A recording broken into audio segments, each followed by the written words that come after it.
Hey everyone, and welcome to Critique Quest, and the first of an extended Spotlight On series, which focuses solely on video game soundtracks. To those of you who have subscribed to my old channel, you'll probably be aware that I love video game scores and soundtracks, and that I've always taken time to talk about them in my reviews. Well, I felt it time to start reviewing soundtracks somewhat independently, and to do so I've utilised my old Spotlight On or So series. In this So Soundtracks review, I'll be talking about Contrast. Like the game, the Contrast soundtrack is a curious Wonderland Martini-mixer of ideas and styles. It's classic noir, it's Paris in the 1920s, it's vaudeville, it's cabaret jazz and 1940s lounge, yet it all works. And as a result, we're treated to a dark, jazzy, toe-tapping score, which merrily trots you down the many dark side streets and back alleys of the city. I want to start with the tracks or voices that impressed me the most. That means that I will, of course, be talking about Laura Ellis before I discuss anything else. The singer features in two tracks, Cat's Song, my personal favourite, and House on Fire. Cat's Song is actually the menu theme. Now, I left the menu on screen for hours just to listen to it over and over. That voice, the low thrum of bass and acoustic guitar, sounds more like a bedtime lullaby. I mean, it might be my favourite track, and I would highly recommend this one above all others. Ellis's voice is sultry, sad, and spirited all in equal measure. She manages to sing the story of her character and create this vocal scenery behind the main stage, in a similar way that Cat and Johnny's struggling romance does so narratively in-game.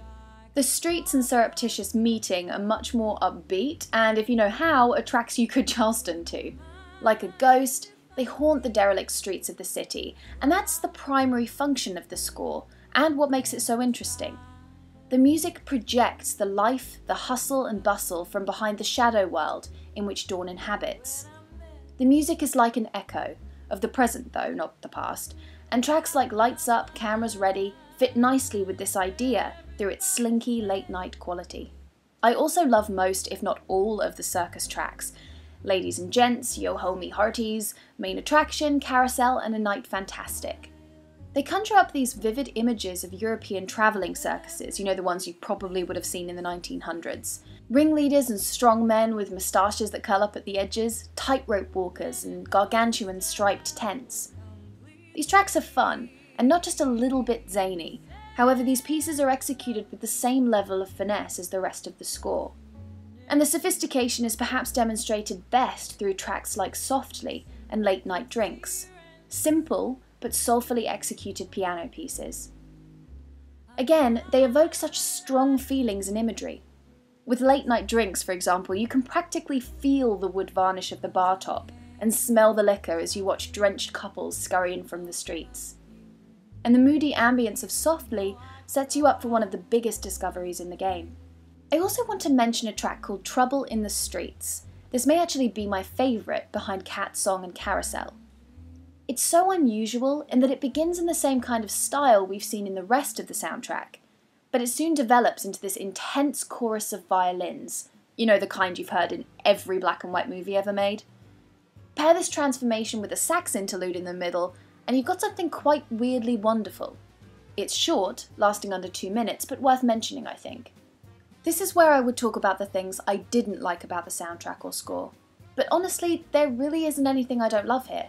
Despite the somewhat eclectic feel to this score, it is remarkably sophisticated and well executed. It also fleshes out the world of Contrast and truly enhances the gaming experience. I mean, I would go so far as to say that the story and soundtrack has kept me coming back. My only complaint would be concerning video game soundtracks as a whole, because there seems to be this assumption that gamers aren't interested in them. Usually a handful of tracks are selected, lumped in with a collector's edition, and then wrongly marketed as a soundtrack. Or soundtracks are sold digitally and expensively, much later on when people have either A, forgotten about the game and its music, or B, just lost interest. Few games bundle the full soundtrack with the game as a downloadable bonus, but I feel this should happen more often. Especially with games like this, where the soundtrack is much shorter than that of a AAA titles. Where AAAs are concerned, I know I would pay a bit more for a game offering a digital download of the soundtrack in full. However, I resent paying double for a game with the soundtrack, only to receive 4 or 5 tracks from the game. We need soundtrack editions. This should be a thing. Now, I'll be ending each soundtrack review with a short mention of the scores or score I'm most looking forward to. This week, Final Fantasy XV.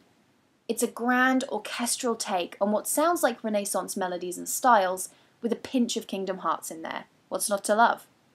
So what did you think of the contrast score? Did you like the game? What soundtrack should I cover next? Please feel free to leave your comments and opinions in the comment section below. I'll see you all in my next video, which will be a review of The Evil Within.